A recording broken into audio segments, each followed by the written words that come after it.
and welcome here to Talk FCB and welcome here to El Clasico weekend. It begins right here. The build-up is starting. The biggest game in the footballing calendar is about to take place. There's no Ronaldo, there is no Messi, but there is still 3 points on offer, and we're going to be giving you the latest on everything El Clasico right here, starting with some build-up. And first of all, guys, let me just give you an update on what I'm planning to do in the next few days. This video is going to be a guide, really, of some pre-match talk ahead of the Clasico, bit of team news from both sides and taking a look really at the struggles of our opponents, Real Madrid. Then tomorrow is the big day, match preview coming up and tactical preview as well. It is all going to be going down. I'm absolutely sure that you guys are excited as I am. So much optimism, so much positivity. We can do this. Let's get on with it. So starting with the Camp Nou, that of course is going to be hosting Sunday's Clasico, and we will start with the mosaic, the traditional mosaic really for Clasicos and very big games. The Camp Nou sort of covers itself with a message. All the supporters hold up a plaque and basically it will display a message. Now this time round,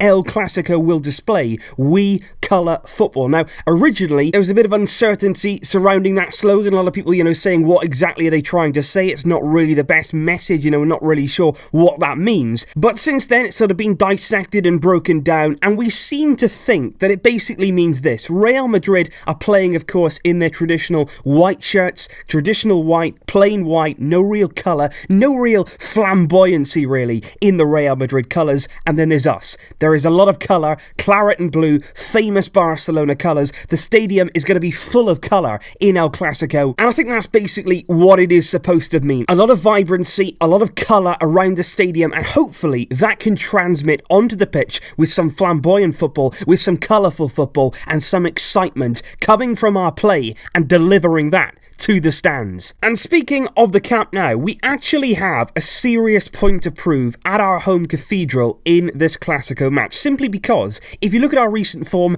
in Clasicos, we've actually performed a lot better away from home at the Bernabeu than we have at the Camp Nou, which is really surprising when you consider the hostile atmosphere, the support that we get from home. We haven't really been able to convert that into points and into results. Last season, of course, we drew 2-2 at home in the league against Real Madrid. We then lost at home against them at the start of the season in the Super Cup. We then drew against them in the league the season before, and the season before that we lost. So it actually turns out we have not beaten Real Madrid at the Camp Nou since Luis Suarez's emphatic winner back in 2015. That is a long time to go without a Clasico home win. We've been sensational at the Bernabeu, but now it's time. Deliver that kind of display at the Camp Nou, and that begs the question, are we ready to see a bit of a show on our home turf this Sunday? And then, of course, it comes down to team selection. Ernesto Valverde, a lot of pressure on his shoulders. Big games that we've had coming up. We've beaten Sevilla, we've beaten Inter, and now it's down to him to pick the team that can beat Real Madrid, which for any coach in Clasicos, it's make or break. That team selection is absolutely vital. Just one bad inclusion, one little slip, one player that's included that shouldn't really be there, that can change your entire game. That can unravel your game plan. If that player doesn't perform, you will be punished. And Valverde has got to get this absolutely right, as we're going to be discussing, like I say, tomorrow in so much detail with that tactical preview. But in terms of right now, the early signs that I can give you guys, according to the local media, Valverde is going to stick with a winning team. The team that beat Inter is reportedly going to be the team that faces Real Madrid. That would mean, in theory, that Rafinha will retain his starting place in the team, scored against Inter, playing from the right-hand side, and Sergio Roberto once again will be playing in the right-back role, and that means the likes of Vidal, Dembele, Malcolm are all expected once again to start from the bench. And like I say, there will be a lot more talk about tactics and our setup tomorrow, but I want to know your guys' thoughts on that very early on right now. The early indications we're sticking with that winning team. Is that a good idea? Do you think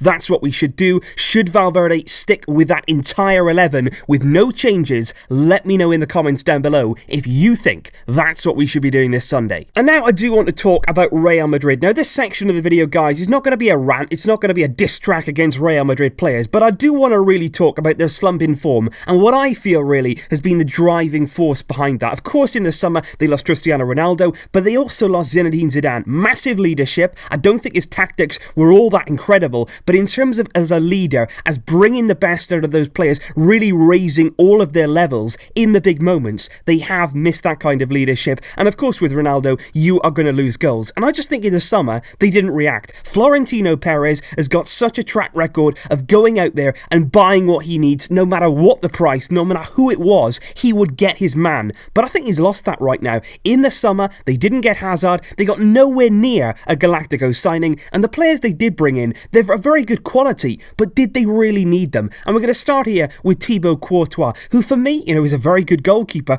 but is he a massive upgrade on Keylor Navas? Not really for me. He's not going to make a significant difference in that team. 35 million euros spent there in an area that wasn't really a priority for them, especially since they've been courting now De Gea for several years. He would have been a massive signing, a really big statement, but Courtois isn't De Gea. They sort of settled for Courtois, and like I say, that's not really Real Madrid. Then you've got Odriozola, who came in from Real Sociedad, and you could say exactly the same for the signing of this right back here, who, don't get me wrong, is an excellent prospect, a really good young player, an attacking fullback, certainly an epitome of the modern game, but that's another 40 million euros there, spent in an area where they weren't exactly short. Carvajal is an excellent option, and even the likes of Nacho can easily cover for Dani Carvajal when he's not available. And I just think there, did they really need to go out and sign 40 million worth on a player that's not really going to give them another dimension? And finally, you look at somebody like Mariano Diaz, Real Madrid's third and final signing of the summer, which came just days before the transfer deadline, and you're looking at that, it screams absolutely of a panic buy. It really was. They re-signed Mariano from Lyon, the club they'd sold him to, for just 8 million euros a year ago, and they re-signed him for 30 million plus 3,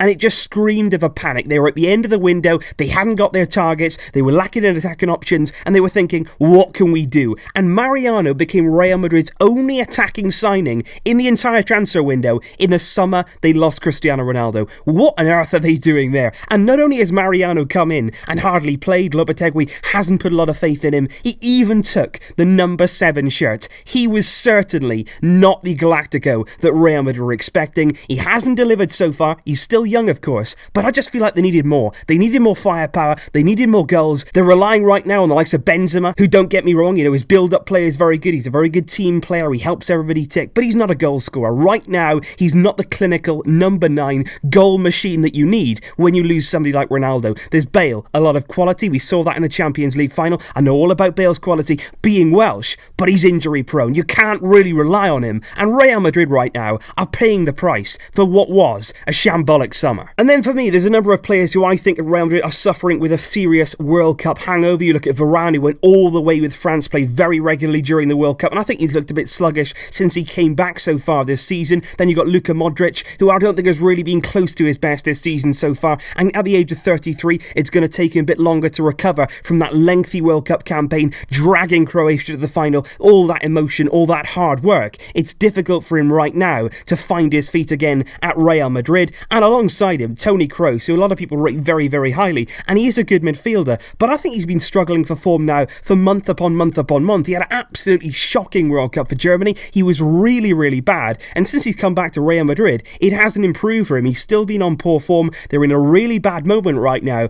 but above all, we have to talk about Julen Lopetegui, the man who turned his back on Spain in the summer, who couldn't have given a damn about Spain's World Cup campaign. He walked out of there, walked into the Real Madrid job as soon as it came, and look at him now. He is seriously under pressure. He's on the brink of losing his job, and I think even when Real Madrid appointed him, I think a few people thought, are they jumping the gun a bit here? Because he never really achieved anything in club football. At Porto, he wasn't exactly tearing up any trees, and as we're seeing now, it simply has not worked out at Real Madrid. He's looked extremely indecisive. He's looked like he's not really sure how to set up this Real team, what sort of brand of football that's best to play with these players. At first, he wanted them to have more possession, pass the ball, keep the ball, but the players didn't like that. They didn't want to be like Barcelona, and Lopetegui then wasn't really sure what to do. He wasn't sure what to do next. I think since then, he's lurched from one disaster result to another, and he's just been hoping upon hope that that something or somebody can save him, and it hasn't happened. They've not really had a leader, somebody like Ronaldo perhaps, who's stepped up in the big moments. Even their 2-1 win over Victoria Pilsen on Tuesday in the Champions League, that was hard work. That was really, really difficult work for them, and they actually became the first Spanish opponent to concede a home goal against the Czech side. It was bad from Real Madrid. It has been now for month upon month upon month, and there even have been rumours that Lopetegui could still be sacked before Sunday's showdown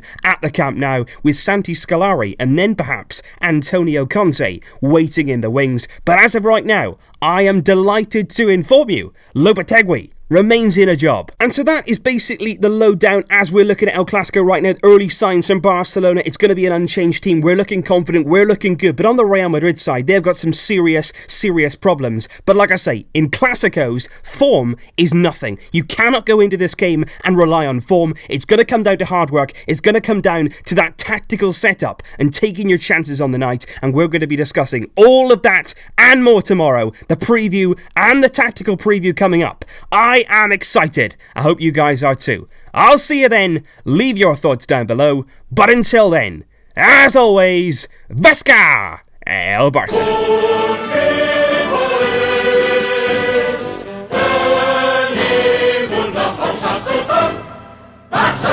Barça!